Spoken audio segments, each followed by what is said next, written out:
Bonjour Josiane. Bonjour Ricardo.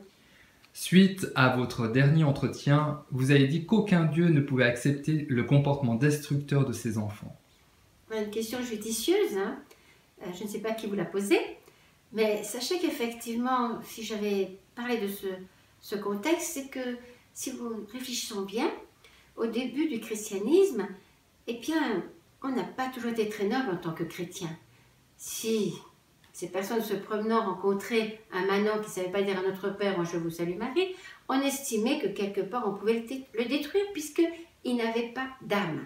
Et les guerres, malheureusement de religion qui s'ensuivent, ont démontré beaucoup de choses pas très belles, de drames, où on ne faisait pas de quartier, on ne regardait pas l'être humain, mais qui devait croire comme nous.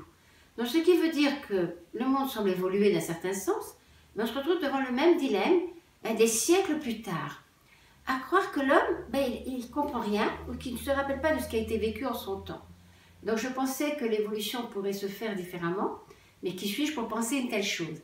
Et c'est vrai que j'ai quand même l'espérance que là où ce monde justement se perd, une prise de conscience se fasse en disant « mais finalement, on refait la même chose des siècles plus tard ».